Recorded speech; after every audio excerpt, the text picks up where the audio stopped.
Imagina que eres un fracasado total. Has sido despedido 2 veces. Tu matrimonio se vino abajo. Tu negocio quebró. Tienes 37 años y no has hecho absolutamente nada con tu vida. Y entonces, en menos de 2 años, escribes un panfleto de 47 páginas que vende más de 120.000 copias en 3 meses. Unificas a millones de personas detrás de una causa imposible y literalmente creas una nación desde cero. Suena fantasía, ¿verdad? Pues esta es la historia real de Thomas Paine, un hombre que llegó a América sin nada, escribió Common Sense en 1776 y con ese único texto cambió la historia de la humanidad. George Washington ordenó que sus palabras se leyeran a las tropas antes de la batalla. Benjamin Franklin lo consideraba un genio. John Adams admitió que su influencia fue mayor que la de cualquier otra persona en la historia del mundo. Pero al final de su vida murió odiado, solo y tan pobre que solo 6 personas asistieron a su funeral. Esta es la historia del hombre que inventó la democracia moderna y pagó el precio más alto por ello. Thomas Paine nació el 29 de enero de 1737 en Delford, un pequeño pueblo de Inglaterra. No nació en una familia rica, no fue a una universidad prestigiosa. De hecho, su educación formal terminó cuando tenía 13 años. Su padre era fabricante de corsés, esos aparatos rígidos que las mujeres usaban bajo la ropa, y era cuáquero, una rama del cristianismo que enfatizaba la igualdad y la justicia social. Su madre era anglicana y tenía un carácter difícil. Esta mezcla religiosa en su casa le dio algo crucial, una mente que cuestionaba absolutamente todo. Pero su juventud fue un desastre. A los 13 años empezó a trabajar con su padre haciendo corsés. No le gustó. Huyó de su casa y se enroló como marinero en un barco corsario durante la guerra. Vio violencia, muerte y brutalidad del poder. Cuando regresó intentó varias cosas. Corsetero, recaudador de impuestos, dueño de una tienda de tabaco. Todo fracasó. En 1774, con 37 años, estaba en el punto más bajo de su vida, sin trabajo, sin dinero, sin familia. Y entonces conoció a Benjamin Franklin en Londres. Franklin vio algo en él, le dio cartas de recomendación y le dijo: «Vete a América, allí hay oportunidades». Paine tomó un barco hacia Filadelfia en noviembre de 1774 y ese viaje cambió el mundo. Cuando Paine llegó a Filadelfia, estaba tan enfermo por el viaje que casi muere en el barco, pero sobrevivió, y gracias a las cartas de Franklin consiguió trabajo como editor del Pennsylvania Magazine. Aquí es donde Paine empieza a encontrar su voz. En los siguientes 18 meses, no solo aumentó los suscriptores de la revista, la convirtió en una plataforma para ideas radicales. Escribió bajo seudónimos como Atlanticus y Squire sobre temas que casi nadie tocaba. En 1775 publicó African Slavery in America, la esclavitud africana en América, uno de los primeros ensayos en las colonias que denunciaba la esclavitud como una práctica inmoral y anticristiana, pidiendo su abolición inmediata. También escribió sobre los derechos de las mujeres, en un ensayo titulado An Occasional Letter on the Female Sex, una letra ocasional sobre el sexo femenino, analizó cómo las mujeres habían sido oprimidas a lo largo de la historia en todas las culturas y argumentó que tenían los mismos derechos naturales que los hombres. Esto en 1775, casi 150 años antes de que las mujeres consiguieran el derecho a voto en los Estados Unidos. Pero lo más importante es que Paine estaba en el lugar correcto en el momento indicado. Las tensiones entre las colonias americanas y la corona británica estaban en su punto más alto. Los colonos se quejaban de impuestos injustos, de falta de representación en el Parlamento, de abusos. Pero la mayoría pensaba que el problema era el gobierno británico, no el rey. Creían que si podían arreglar las cosas con el Parlamento, todo estaría bien. Paine vio esto y pensó: están completamente equivocados. El 10 de enero de 1776, Paine publica Common Sense, 47 páginas que detonaron una auténtica revolución. Hasta ese momento, los colonos querían reparar su relación con Gran Bretaña, querían ser tratados con justicia dentro del Imperio Británico, mantenían su lealtad al rey Jorge III. Paine destruyó esa ilusión con una lógica brutal. Él empieza distinguiendo entre sociedad y gobierno. La sociedad, dice, es algo bueno, es el producto de nuestras necesidades, nos ayuda, nos une, nos hace más felices, Pero el gobierno es diferente. El gobierno es un mal necesario, que solo existe porque los humanos somos imperfectos, porque sin reglas nos pelearíamos. El gobierno, por tanto, existe para restringir nuestros vicios. Y si el gobierno es un mal necesario, entonces mientras más simple sea, mejor, porque un gobierno complicado tiene más puntos donde puede corromperse. Hasta aquí su argumento es bastante directo, pero luego va mucho más lejos. Ataca a la monarquía directamente. Paine pregunta, ¿por qué debería un niño o un idiota o un loco gobernar sobre millones de personas solo porque nació en una familia específica? Ridiculiza la idea de la monarquía hereditaria. Dice que es un absurdo, una afrenta a la posteridad, ya que nadie tiene el derecho de colocar a su propia familia en una posición de poder perpetuo sobre los demás.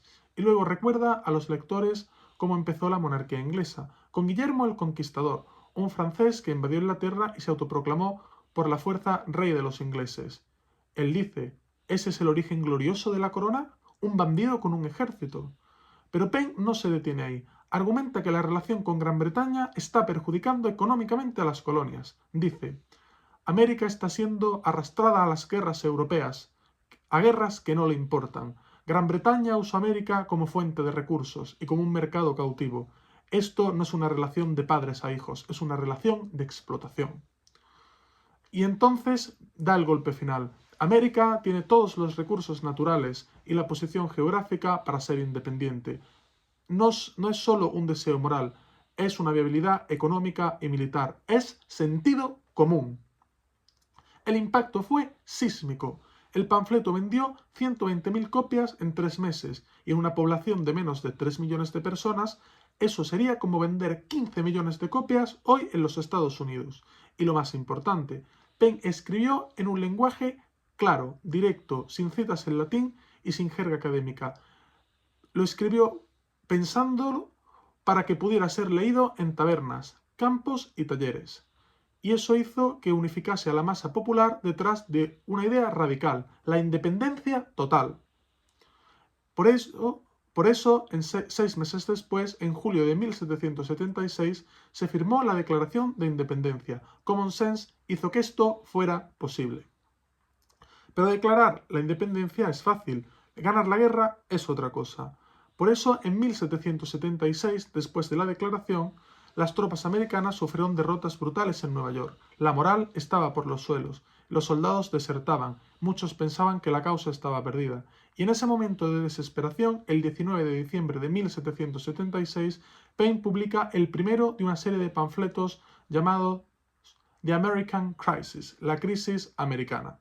Comienza con las palabras más famosas de toda su obra. These are the times that try men's souls. Estos son los tiempos que ponen a prueba las almas de los hombres. Y continúa diciendo, el soldado de verano, el patriota de buen clima, se retirarán en esta crisis del servicio a su país. Pero el que resista ahora merece el amor y el agradecimiento de todos. George Washington reconoció el poder de estas palabras y ordenó que el texto se leyera en voz alta ante las tropas antes de cruzar el río Delaware para atacar Trenton. Y funcionó. Las tropas recuperaron la moral, ganaron la batalla, la revolución siguió adelante.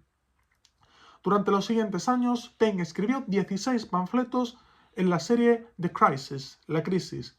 En cada uno informaba sobre la guerra, ridiculizaba a los británicos, atacaba a los leales a la corona y recordaba a los americanos por qué estaban luchando. Según él, no solo estaban cambiando de gobierno, estaban luchando por la libertad natural de la humanidad. Paine atacó especialmente a los Tories, los americanos que sigan siendo leales al rey. Los llamó traidores a las futuras generaciones, porque para Paine esto no era solo una guerra política, era una guerra moral. En 1789 estalla la Revolución Francesa y en 1790 Edmund Burke, un famoso político y filósofo británico, publica Reflexiones sobre la Revolución en Francia. Burke condena la revolución, dice que está destruyendo tradiciones sagradas, que está atacando la jerarquía natural de la sociedad, que está llevando a Francia al caos.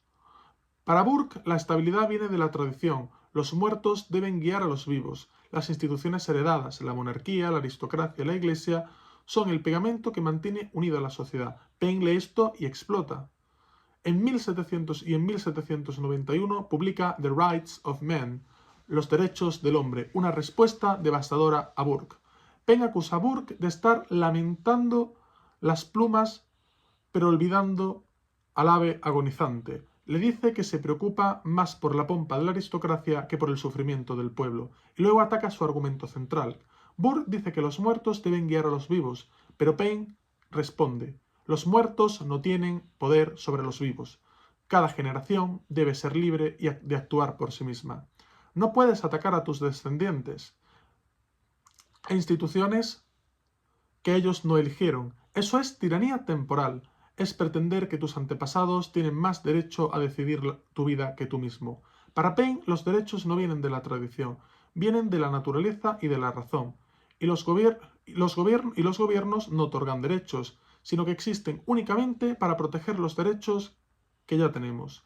Y si un gobierno falla en esto, el pueblo tiene el derecho, o mejor dicho, la obligación de cambiarlo. Pero Paine no se limita a defender la revolución, va al corazón del sistema que Burke está protegiendo. Primero, demoler la monarquía.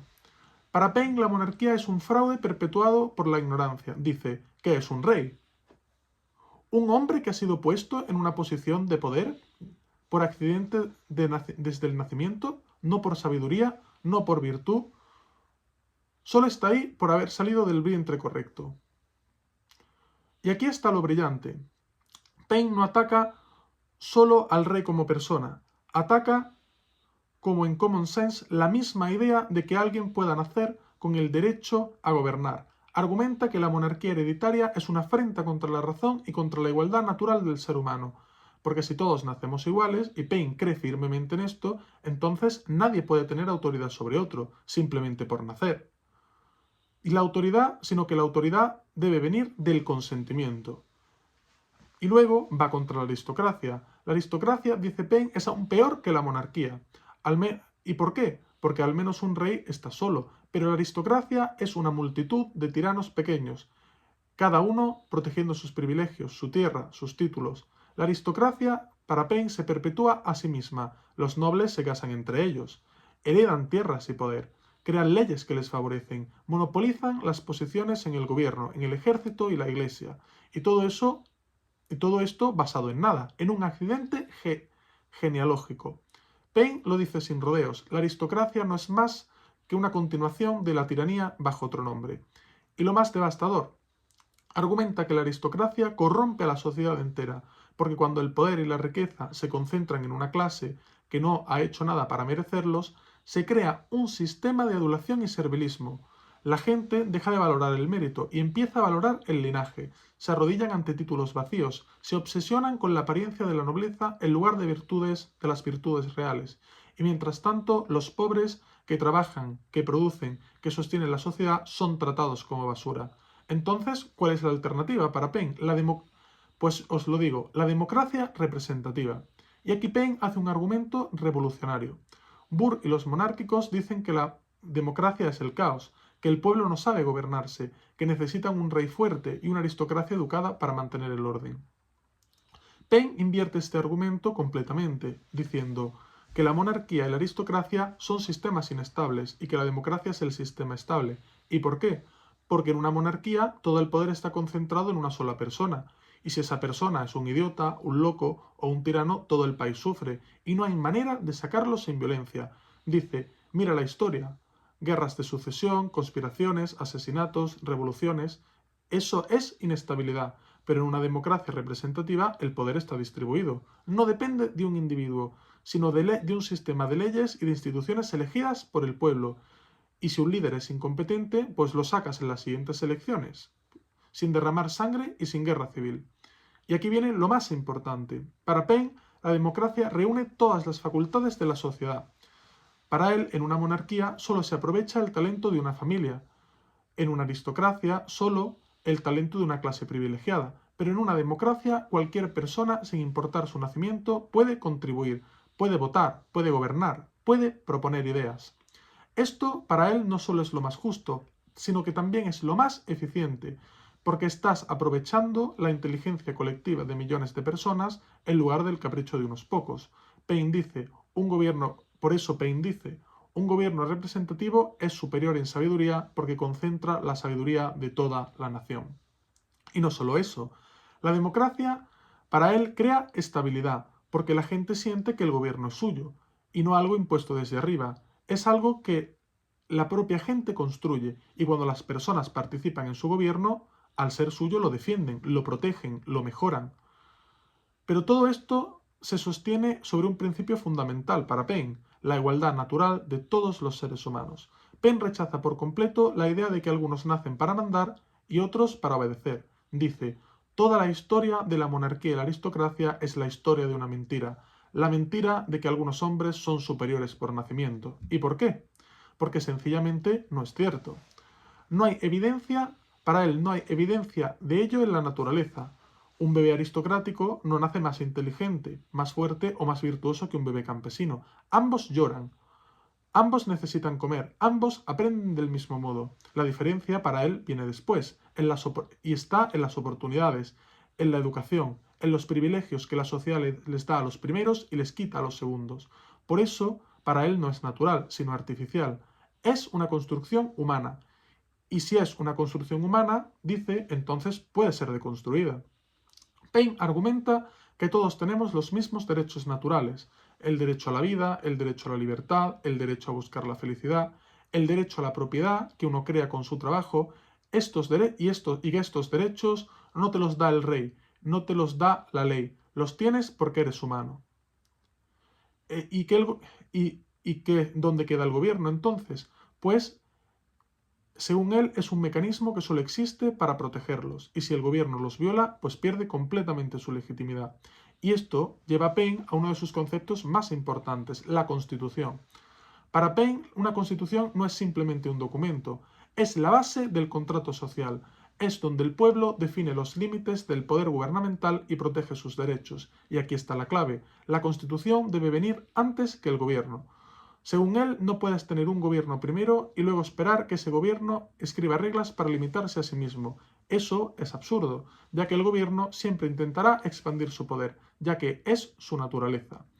Por eso, la Constitución debe ser creada por el pueblo, de forma independiente, antes de que exista el gobierno, y esa Constitución debe ser suprema, estar por encima del rey, por encima del parlamento, por encima de cualquier institución, porque la Constitución para Paine representa la voluntad del pueblo, y para él el pueblo es soberano. Paine contrasta esto con Inglaterra. Dicen, tiene una constitución, pero eso no es cierto, porque lo que realmente tiene es un montón de leyes y precedentes acumulados a lo largo del tiempo, pero no un documento funcional escrito para que el pueblo viva y que él mismo haya ratificado. Y sin una constitución escrita y clara, pues el poder queda en manos de quienes interpretan esas leyes. Y esos son, por supuesto, los nobles y los jueces aristocráticos. En cambio, en Estados Unidos tiene una constitución y Francia en ese momento estaba escribiendo una. Estos son actos conscientes del pueblo para definir su propio gobierno, según Paine. Y eso, dice él, es lo que distingue a una sociedad libre de una sociedad esclavizada. En la segunda parte de The Rights of Man, publicada en 1792, Paine va muchísimo más allá, ya que no solo habla de una teoría, propone un plan concreto de reforma social. Argumenta que la pobreza no es un destino natural, sino un fallo del sistema de gobierno, y propone usar el presupuesto militar para financiar educación gratuita para todos los niños, pensiones de vejez, asistencia para los recién casados, subsidios de entierro. Todo esto financiado por un impuesto progresivo a la riqueza, esto en 1792, más de 100 años antes de que existiera el estado del bienestar moderno. Paine ataca el gasto militar excesivo, dice que las monarquías gastan fortunas en guerras para mantener su gloria, mientras que el pueblo se muere de hambre, y que en una república, como el pueblo decide si va a la guerra o si ellos quieren luchar, son mucho más cuidadosos. Finalmente, Paine argumenta que el sistema de títulos hereditarios y privilegios aristocráticos no solo es injusto, es económicamente ineficiente. Él dice que en él los aristócratas reciben tierras, privilegios y poder por nacimiento, pero no por mérito, lo que significa que gente incompetente ocupa posiciones importantes, mientras que la gente talentosa se desperdicia. Y que una sociedad basada en el mérito, donde cada persona puede ascender según su talento y esfuerzo, es más productiva y más justa, y esto para él es una república de las leyes. El gobierno británico, al leer todo esto, se aterró y se escandalizó. Lo declararon un proscrito y lo acusaron de libelo sedicioso, tanto que fueron a arrestarle, y tuvo que huir de Inglaterra a Francia. Una vez en Francia, Paine fue recibido como un héroe. Lo eligieron para la Convención Nacional y el Parlamento Revolucionario lo acogió como uno de los suyos. Pero Francia estaba entrando en el terror, y Paine, a pesar de ser un revolucionario radical, se encontró del lado equivocado, ya que cuando la convención debatió qué hacer con el rey Luis XVI, Paine se opuso a la ejecución. Dijo: maten a la monarquía, pero no al hombre. Propuso exiliar al rey a Estados Unidos en lugar de guillotinarlo. Esta postura humanitaria lo enfrentó a Maximilien Robespierre y los jacobinos más radicales. Y en diciembre de 1793 lo arrestaron bajo la ley de sospechosos, parte por su nacionalidad británica, pero también por su oposición a los radicales. Lo encerraron en la prisión de Luxemburgo durante 10 meses, y durante 10 meses Paine estuvo en prisión, esperando su turno en la guillotina, y escapó de la muerte, pues por puro azar. Un carcelero marcó su puerta para indicar que sería ejecutado al día siguiente, pero la puerta estaba abierta cuando la marcó, y cuando la puerta se cerró por la noche, la marca quedó en el interior. A la mañana siguiente, y eso hizo que a la mañana siguiente los verdugos pasaran de largo. Finalmente, James Monroe, el nuevo embajador americano, intervino y consiguió su liberación, reclamando que Paine era ciudadano estadounidense. Pero Paine salió de prisión roto, física y emocionalmente. Fue durante su encarcelamiento cuando Paine escribió su obra más controvertida, The Age of Reason, La Edad de la Razón. Había atacado a la monarquía, había atacado a la aristocracia y ahora iba a atacar a la religión organizada. Paine se declaró deísta. Esto significa que creía en Dios, pero que rechazaba todas las religiones organizadas, cristianismo, judaísmo, islam, todas. Para Paine, la Biblia no era una revelación divina, era una colección de mitos, de cuentos, de relatos de violencia humana. Sostenía que la verdadera palabra de Dios era la creación misma, la naturaleza, y la naturaleza podía ser comprendida por todos a través de la ciencia y de la razón. Él dijo que por tanto no necesitabas sacerdotes, que no necesitabas iglesias, y que no necesitabas leer libros sagrados, solo necesitabas observar el mundo y usar tu razón. Las iglesias, según Paine, ya que las iglesias, según Paine, solo servían para esclavizar la mente humana y obtener beneficios económicos. La reacción fue impresionante. Lo etiquetaron como ateo, aunque no lo era. Su nombre se convirtió en sinónimo de infidelidad religiosa. Más de 60 libros y panfletos se publicaron atacándolo. Sus antiguos aliados en los Estados Unidos lo abandonaron. Y durante el segundo Gran Despertar, un movimiento de avivamiento religioso, la religiosidad evangélica vio en Paine un enemigo de la civilización moral. Había ganado la batalla política contra la monarquía, pero perdió la batalla cultural contra la religión organizada, y esto le costaría todo. En 1797, Paine publicaría su última gran obra, Agrarian Justice, la justicia agraria, y aquí propone algo tan radical que sigue siendo debatido hoy, la renta básica universal. Paine argumenta que en su estado natural la tierra es la propiedad común de toda la humanidad. Nadie creó la tierra, simplemente existe. Por lo tanto, nadie tiene el derecho de poseerla sin compensar a la comunidad. Acepta que si cultivas la tierra, si la mejoras, esas mejoras son tuyas, pero el suelo mismo, el recurso natural, pertenece a todos. Por eso propone un sistema, un impuesto del 10% sobre las herencias de propiedad inmueble, de forma que ese dinero vaya a un fondo nacional. ¿Y qué hace el fondo? Pues a los 21 años, darle a cada persona, hombre o mujer, un pago único de 15 libras esterlinas. Dinero, ¿y para qué iba a usar ese pago? Pues para comprar herramientas, ganado o comenzar su vida productiva. Y a los 50 años, darle una pensión vitalicia de 10 libras anuales a cada persona para asegurar su dignidad en la vejez. Y Paine es enfático. Él dice que esto no es caridad, sino un derecho de nacimiento, ya que está siendo compensado por la pérdida del acceso natural a la tierra común.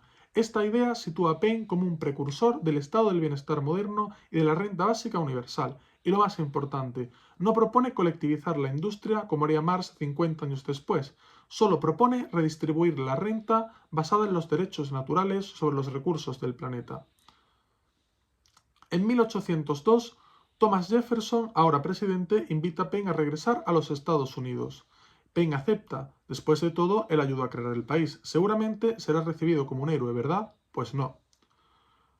Encontró un país completamente diferente al que había dejado. Su deísmo lo había convertido en un paria social. Lo llamaban ateo, lo llamaban inmoral, lo llamaban enemigo de Dios.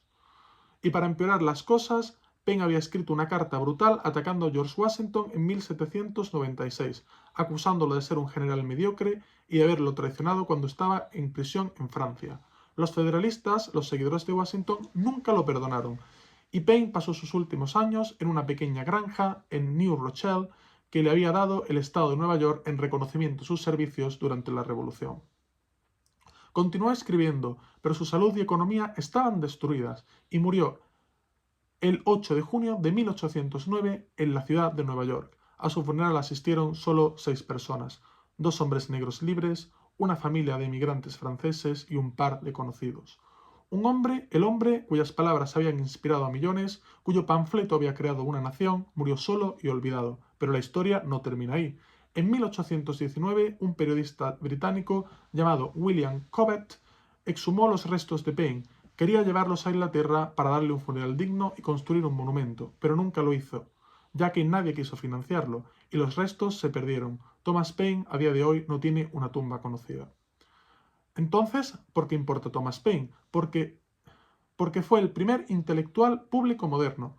Tomó ideas filosóficas complejas, derechos naturales, soberanía popular, contrato social, y las tradujo al lenguaje de la vida cotidiana. Hizo que las ideas de la Ilustración salieran de los salones de la élite y entraran en las mentes de los artesanos, los agricultores y de la gente común, y demostró que no necesitabas un título universitario para entender la justicia. Pensó que no necesitabas ser aristócrata para tener derechos y que no necesitabas ser rey para tener dignidad. Por eso sus ideas están en cada constitución que comienza con nosotros, el pueblo. Están en cada sistema de pensiones que protege a los ancianos. Están en cada argumento que usa la razón para desafiar a la tiranía. Common Sense no solo convenció a los americanos de declarar la independencia, también influyó en América Latina, fue traducido al español y circuló entre líderes revolucionarios en Venezuela, Argentina, México. Simón Bolívar encontró en Paine la justificación intelectual para romper con la monarquía española y su concepto de paz democrática, que las repúblicas son más pacíficas porque todos los ciudadanos que luchan las guerras son los que deben autorizarlas, sigue siendo central en las relaciones internacionales. Paine mismo lo dijo mejor: mi país es el mundo y mi religión es hacer el bien. Fue un ciudadano del mundo antes de que esta idea tuviese nombre. Thomas Paine fue un hombre de contradicciones, un revolucionario que se enfrentaba a todo lo establecido, un deísta devoto que fue perseguido como ateo, un americano que fue declarado traidor en Inglaterra y prisionero en Francia. Comenzó como un fracasado total y terminó cambiando el mundo, pero pagó el precio más alto, murió odiado, solo y olvidado por la nación que ayudó a crear. Sin embargo, sus ideas sobrevivieron. ¿Y por qué? Porque las buenas ideas no mueren con las personas que las conciben. Se propagan, se adaptan, se transforman. Y 2 siglos después seguimos viviendo en el mundo que Thomas Paine ayudó a construir. ¿Crees? Y ahora la pregunta para ti. ¿Crees que Thomas Paine tenía razón? ¿Los derechos vienen de la naturaleza o de la tradición? ¿Cada generación debe ser libre de escribir las reglas? ¿O deberíamos retener una renta básica universal como propuso en 1797? Déjame tu opinión en los comentarios. Y si esta historia te hizo reflexionar sobre el poder de las ideas para cambiar el mundo, dale like y suscríbete para más historias de figuras que desafiaron todo lo que conocías. Nos vemos en el próximo vídeo.